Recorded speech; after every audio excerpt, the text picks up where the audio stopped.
Bismillahirrahmanirrahim. Assalamualaikum warahmatullahi wabarakatuh. Senang sekali anak-anakku berjumpa kembali dengan Ibu Linda Lidiawati di channel SMP Negeri 8 Kota Bogor. Pada kesempatan kali ini Ibu masih akan memaparkan tentang materi IPA yang merupakan kelanjutan dari minggu lalu. Kira-kira materi apa ya? Nah, setelah minggu lalu kita mempelajari tentang fungsi alat-alat reproduksi pada pria maupun wanita. Nah, pada kesempatan kali ini kita akan mempelajari tentang kesehatan alat reproduksi. Bagaimana upaya kita menjaganya? Ya, tentunya kalian sudah tidak sabar lagi. Oke, baiklah. Pembahasan kita kali ini tentang kesehatan reproduksi pada manusia yang merupakan materi IPA di kelas 9 ya. Baik, nah adapun tujuan pembelajarannya hari ini adalah bagaimana kalian atau kita sama-sama mengenali penyebab, gejala maupun dampak penyakit yang menyerang organ reproduksi pada manusia. Ya. Berikutnya adalah untuk mengetahui apa saja sih tips untuk menjaga kesehatan reproduksi remaja pada pria maupun wanita, dan setelah itu Ibu harapkan kalian mampu melakukan upaya-upaya untuk menjaga organ reproduksi kalian demi kelangsungan masa depan generasi emas. Ya. Oke. Nah, apa sih penyakit yang pertama yang akan kita kenali lebih dalam, yaitu tentang penyakit gonore ya. Nah, penyakit gonore ini merupakan penyakit kencing nanah ya. Jadi bisa dilihat pada gambar, yaitu bisa menyerang laki-laki maupun perempuan ya. Jadi disertai dengan sakit pada saat buang air kecil, dan pada air seni dikeluarkan pula nanah ya. Dan juga kadang-kadang terjadi gatal pada di bagian belakang atau anus. Apa sih gonore itu? Ya, tentunya kita kenali dulu untuk gambar berikut, yaitu gambar pada laki-laki maupun perempuan. Keluhan awal yaitu dengan rasa nyeri ya pada saat buang air kecil, seperti yang Ibu sampaikan tadi ya. Pada pria, gonore akan menimbulkan gejala berupa keluarnya nanah dari penis sehingga akan terasa perih pada saat buang air kecil. Nah, bakteri ini paling sering menular melalui hubungan intim, terutama yang sering berganti pasangan ya.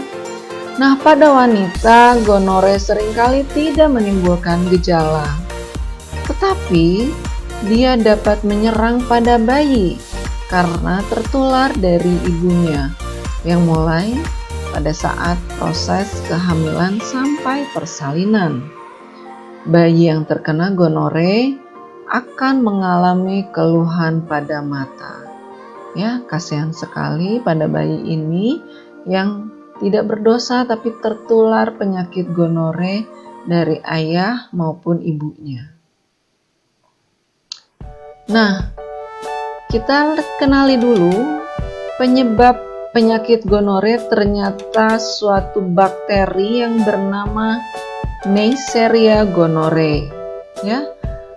Inilah bentuk bakterinya yang bisa menyerang kapan saja dan di mana saja jika kita tidak berhati-hati.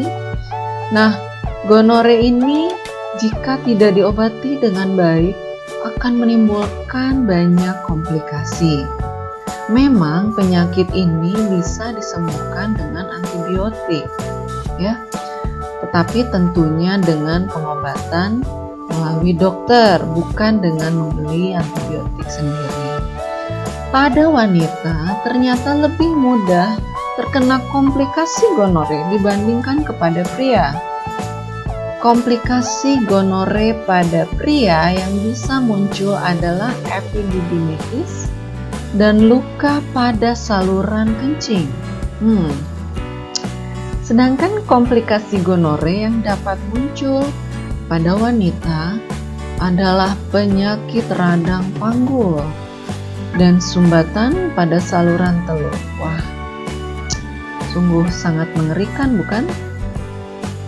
Nah, setelah penyakit gonore, kita ke penyakit yang kedua, yaitu penyakit sifilis atau raja singa, ya, yang disebabkan oleh sejenis bakteri juga, yaitu Treponema pallidum. Ini adalah nama bakteri yang bisa menyerang melalui hubungan seksual, ya. Gejala sifilis diawali dengan luka yang tidak terasa sakit di area kelamin, mulut, atau anus pada mulanya. Nah, pada stadium berikutnya, penyakit sifilis itu bisa menyerang semua organ, ya. Di sini bisa menyerang organ otak, jantung, di sekitar wajah, kaki, tangan, maupun punggung, ya. Pada wanita hamil, infeksi juga berbahaya karena dapat menyebabkan keadaan janin tidak normal, sama seperti pada penyakit gonore. Dan ini dapat menyebabkan kematian pada bayi. Pengobatan pada penyakit sifilis ini hanya dapat efektif jika dilakukan pada tahap awal. Memang sifilis dapat diatasi dengan antibiotik sejenis penisilin, tetapi tentunya langkah-langkah yang diperlukan adalah lebih baik mencegah daripada mengobati. Tentunya anak-anak semua setuju, ya. Nah, penyakit yang ketiga yaitu herpes simplex. Herpes simplex disebut juga dengan herpes kelamin atau herpes genital, juga merupakan penyakit menular seksual pada pria dan wanita. Dan ini ditandai dengan munculnya luka melepuh di sekitar area genital. Pada penderita herpes genital ini diawali dengan tanpa gejala, sehingga tidak menyadari. Kebanyakan penderita di awal itu tidak menyadari bahwa mereka itu sebetulnya sedang terserang penyakit ini. Gejala terlihat berupa luka melepuh di area genital atau kelamin dan disertai oleh rasa sakit dan gatal.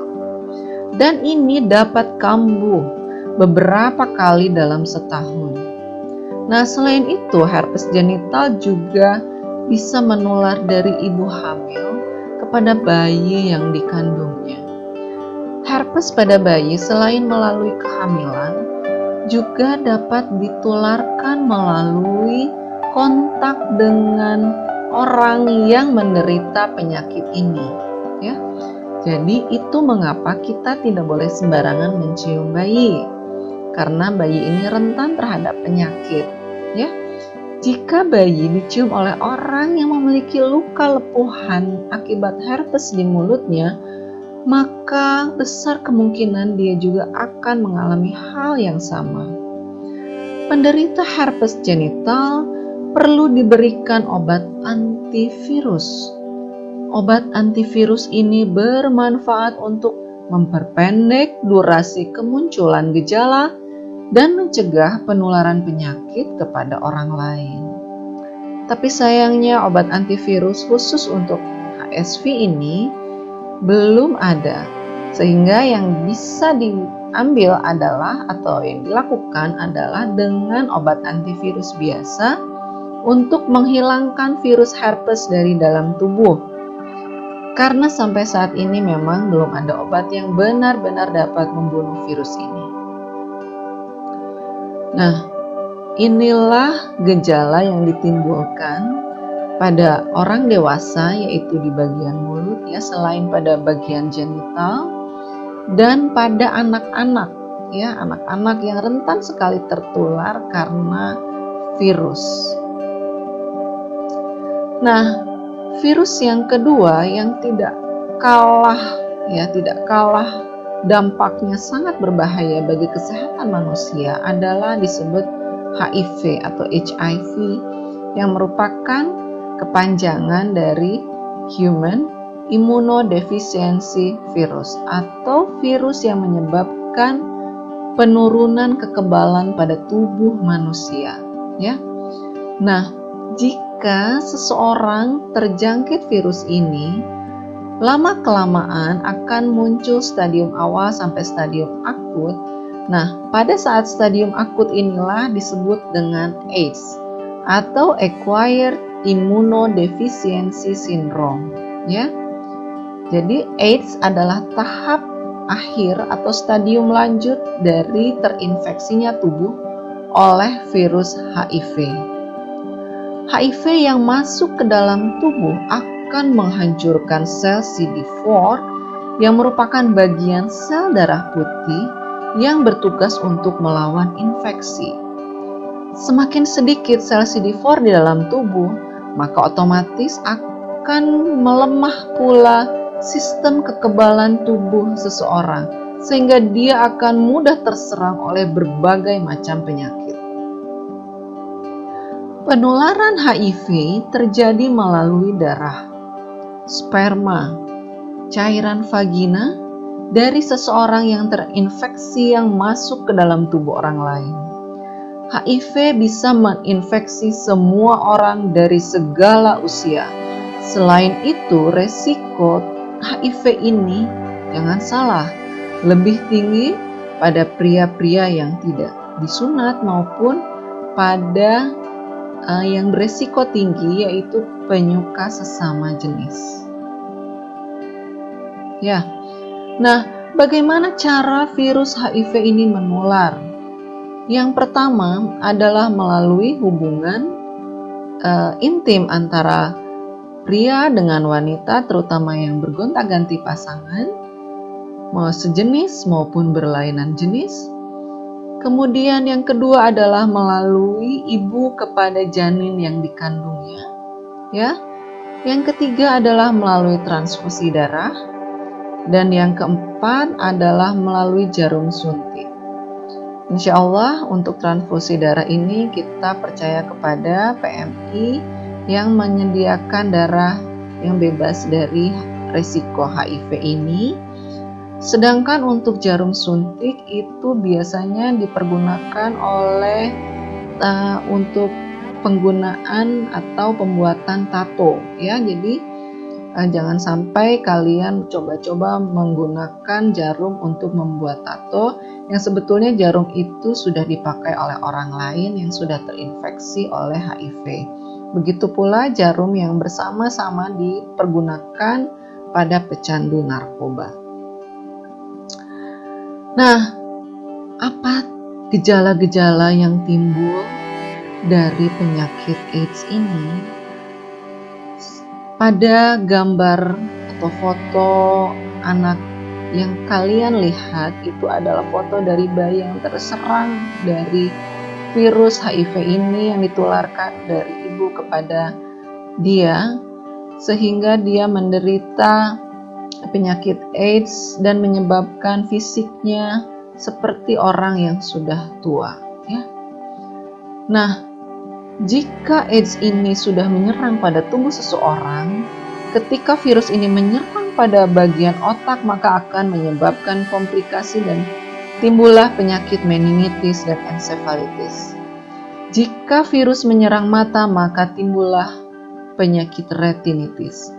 Jika menyerang paru-paru, maka dia menyebabkan penyakit pneumonia, TBC, dan tumor. Begitu pula dengan pada saat virus ini menyerang kulit, maka dia akan menyebabkan penyakit kulit. Dan ketika menyerang lambung, maka mengakibatkan diare yang berkepanjangan, penyakit gangguan lambung, maupun tumor. Nah, setelah kalian sudah mengenal macam-macam penyakit, maka tentunya kita ingin bagaimana sih cara menghindarkan diri dari penyakit-penyakit tersebut sekaligus. Nah, ini adalah tips menjaga kesehatan alat reproduksi pada pria wanita.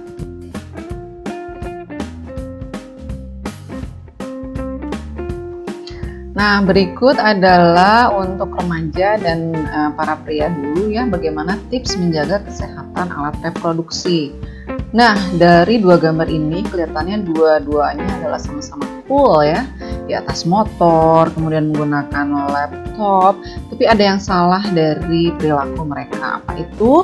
Yang pertama adalah menduduki motor. Kita tidak tahu ya, kalau mungkin motor itu dalam keadaan dingin itu tidak masalah, tapi jika misalnya kalian memarkir kemudian motor kalian joknya panas, lalu kalian tiba-tiba menduduki terburu-buru dan itu dilakukan dalam jangka waktu yang lama dan sering, maka itu dapat mengurangi ya atau dapat mengganggu kesehatan alat reproduksi ya. Karena panas itu akan mengurangi kesuburan. Jadi sperma akan dihasilkan oleh testis ya hanya dalam keadaan sejuk. Jadi jika dia terkena panas secara terus-menerus, maka produksi sperma itu akan menurun ya atau kualitasnya juga akan rendah. Begitu pula hal yang sama dengan yang dilakukan oleh cowok yang kedua ini ya. Dia bekerja dengan asiknya berlama-lama berjam-jam menggunakan laptop dan tidak sadar dia memampus laptopnya secara terus-menerus. Dan itu menimbulkan radiasi panas ya, radiasi panas di bawahnya.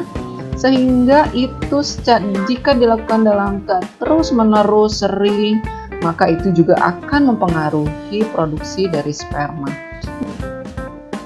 Tentunya untuk anak-anakku yang remaja mungkin tidak merasakan secara langsung, tapi jika 10-20 tahun dari sekarang kalian menikah dan mungkin kesulitan punya anak, nah bisa jadi itu disebabkan oleh perilaku yang seperti ini yang dilakukan secara terus-menerus ya.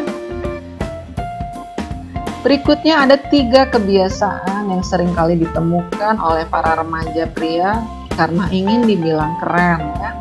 Yang pertama adalah merokok ya. Merokok itu dianggap keren ya, padahal merokok itu adalah awal dari segala macam gangguan kesehatan yang bisa terjadi dalam tubuh kita, bukan hanya pria tapi juga wanita. Khusus untuk pria itu lebih cepat mengakibatkan infertilitas atau kemandulan ya. Nah, untuk yang kedua adalah berendam, terutama kalau berendam di air dingin tidak masalah. Tapi sama seperti dengan membicarakan panas yang sebelumnya, maka berendam di air panas, apalagi bukan air panas, air hangat ya, dalam waktu yang lama, durasinya dan frekuensinya sering, itu juga akan mengurangi kualitas dari sperma. Jadi untuk kebiasaan ini tolong jangan dilakukan terlalu sering ya. Yang terakhir ini agak sulit, yaitu ternyata fashion itu kadang-kadang tidak sejalan dengan kesehatan ya. Nah, jadi untuk fashion ini tentunya banyak sekali yang menggunakan celana ketat, tidak hanya pria, sebetulnya wanita juga. Padahal itu akan mengganggu sirkulasi darah di bagian areal genital, itu yang bisa mempengaruhi 10-20 tahun dari sekarang ya. Jadi untuk pria itu akan mengakibatkan panas sehingga bagian skrotum menjadi panas, kemudian testisnya juga menghasilkan kualitas sperma yang tidak baik ya. Jadi jika memang menggunakan sesekali dan tidak dalam jangka waktu yang lama seharian, itu tidak menjadi masalah, tapi akan lebih baik jika dipilih bahan yang lebih menyerap keringat sehingga sirkulasi oksigen terhadap darah itu menjadi lancar. Dan juga mungkin lebih baik jika sarung ya, pakaian tradisional kita itu jauh lebih baik yang digunakan oleh santri ya.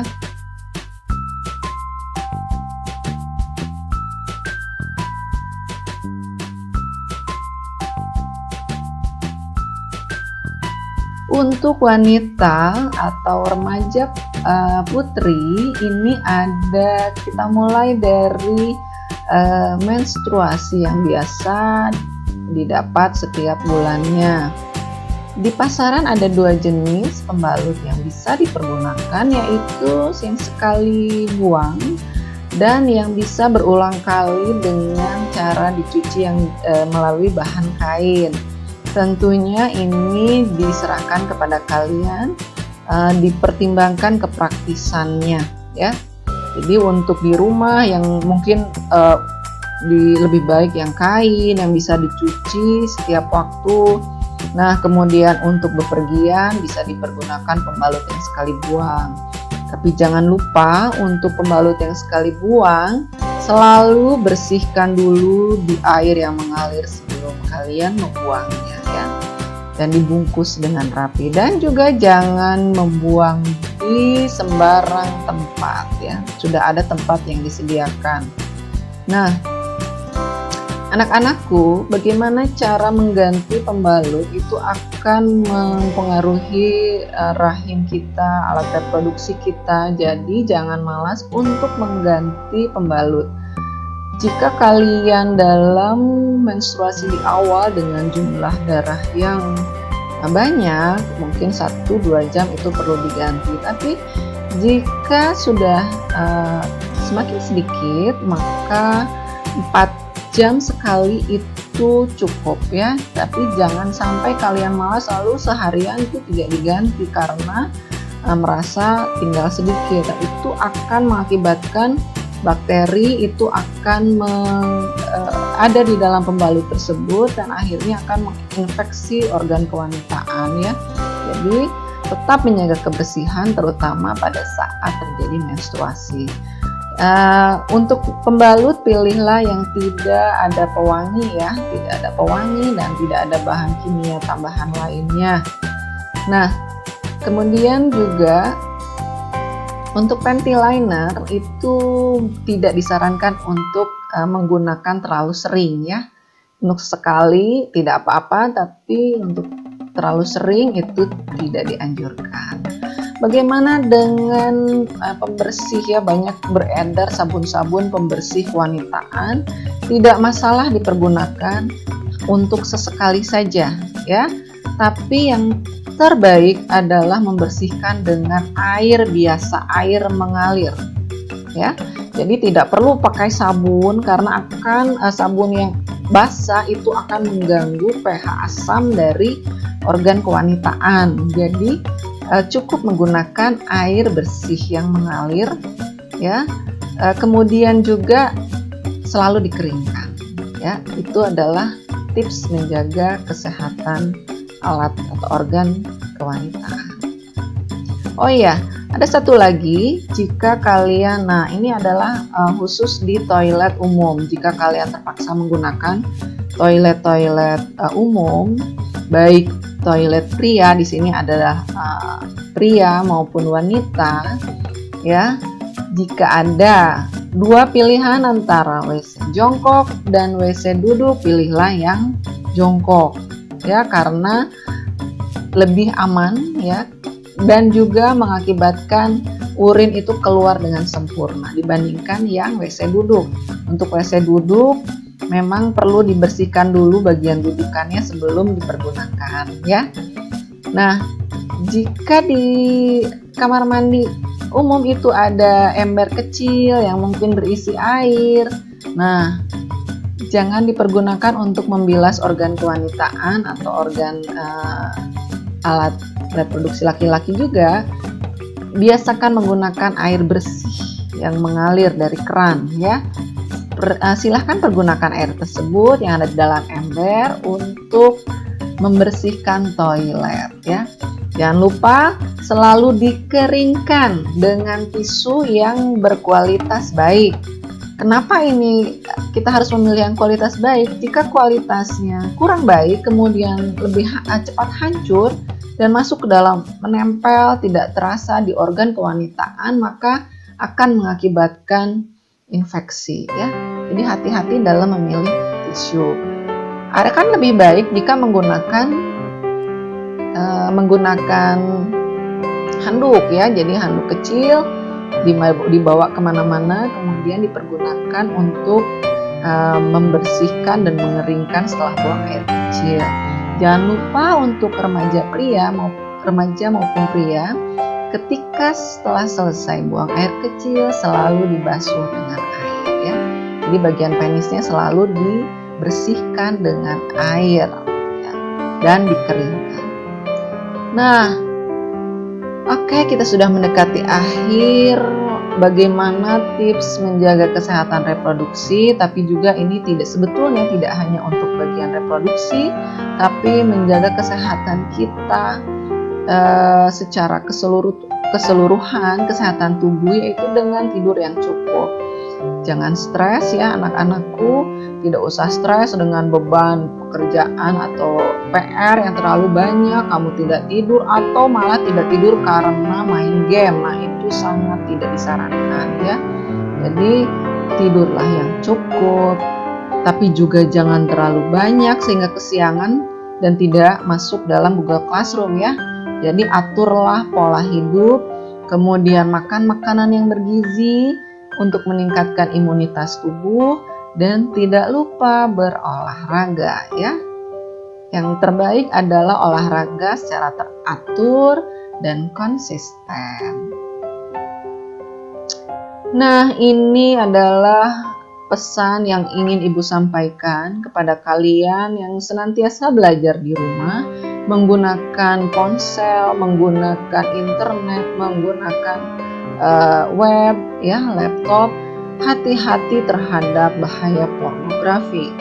Bahaya pornografi yaitu ketika kalian mungkin lagi sedang searching, mencari bahan-bahan untuk belajar, tiba-tiba masuklah konten-konten dari pihak-pihak yang tidak bertanggung jawab.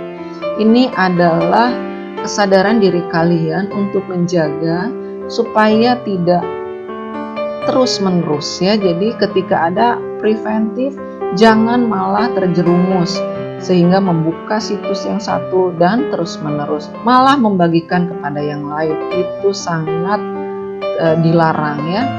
Nah, konten-konten pornografi ini akan menimbulkan keinginan kalian untuk melakukan hubungan seksual mungkin di luar nikah, dan itu mengakibatkan kehamilan yang tidak diinginkan. Kehamilan yang tidak diinginkan itu akan beresiko kematian kepada wanita maupun juga kepada bayi yang dikandungnya. Jadi anak-anakku, tolong jangan mendekati pornografi ataupun porno aksi, karena itu akan merusak masa depan kalian. Nah, demikianlah pemaparan dari Ibu mengenai tips-tips menjaga kesehatan reproduksi sekaligus memperkenalkan penyakit-penyakit yang berkaitan dengan organ reproduksi. Mohon maaf jika pada penayangannya banyak gambar yang mungkin kurang menyenangkan untuk dilihat, tapi semata-mata itu adalah untuk pembelajaran kepada kalian supaya di masa depan maupun sekarang tetap senantiasa menjaga kesehatan ya, terutama kesehatan reproduksi. Terima kasih, semoga bermanfaat. Sampai bertemu di channel SMP Negeri 8 dengan materi-materi yang lain. Wassalamualaikum warahmatullahi wabarakatuh.